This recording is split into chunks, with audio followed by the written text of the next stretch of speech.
حافظ عاصم منیر صاحب ملاقاتیں انہوں نے کی بزنس مینوں سے لاہور میں بھی اور کراچی میں بھی.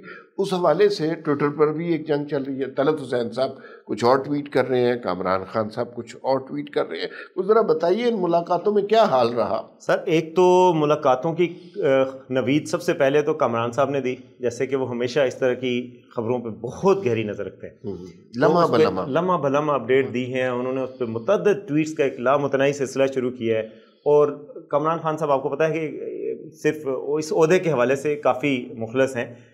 وہ کسی شخصیت کو نہیں دیکھتے, عہدے کو دیکھتے ہیں. اور اس عہدے کے حوالے سے ہمیشہ انہوں نے, باجوہ صاحب تھے, اس سے پہلے جنرل راحیل شریف تھے, ہمیشہ انہوں نے اس عہدے کی طرف دیکھا ہے محبت سے, پیار سے, احترام سے. اور آنسو بھی آئے تھے. ہاں, اور اسی عہدے کے حوالے سے وہ ہمیشہ اس مسیحا بنا کے پیش بھی کرتے رہے, اور ہمیشہ کہتے ہیں کہ یہیں سے جو چشمہ پھوٹے گا نا, جو شہباز شریف والا ہے کہ ہمیں یقین ہے کہ چشمہ یہیں سے پھوٹے گا, ان کو یقین ہے کہ چشمہ یہیں سے پھوٹے گا.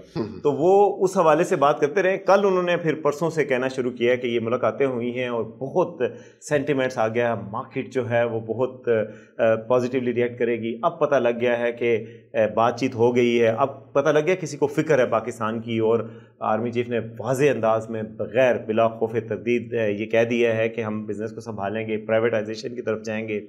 انہوں نے کہا کہ ٹیکس کی چوری کو روکیں گے, اسمگلنگ کو روکیں گے, ذرا سی بھی اسمگلنگ نہیں ہونے دیں گے. 1 لیٹر پٹرول بھی نہیں آئے گا کراچی میں, اسمگل شدہ ایرانی پٹرول, اور باقی چیزوں پہ انہوں نے بتایا. پھر اس کے بعد کل جو ہے پاکستان کے سارے میڈیا پہ تقریباً ٹی وی چینلز میں زبیر موتی والا صاحب جو ہے کاروباری شخصیت ہیں, ایسے موتی بکھیرے ہیں, حکومت کے ایسے موتی بکھیرتے گئے, اور انہیں کچھ باتیں ایسی کی ہیں جس پہ کافی لوگ وہ حیران ہوئے کہ آرمی چیف صاحب اس طرح بولتے عام طور پہ نہیں ہے. ابھی تک جو ان کا ریکارڈ ہے اس میں وہ اتنے کھل کر بات نہیں کرتے سیاسی معاملات وغیرہ پہ. تو اس میں جو ان سے ایٹریبیوٹ کیا گیا کہ جی پاکستان میں کوئی بھی سیاسی جماعت جو ہے وہ ایسی نہیں ہے جو مخلص ہو پاکستان کے ساتھ زیادہ.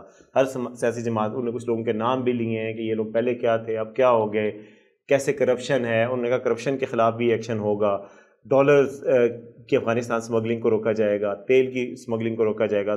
بیسیکلی اس طرح کی ایک پوری کمپریہنسو بات تھی. تو کل ساروں نے بتایا کہ اس میں کیا کہا گیا.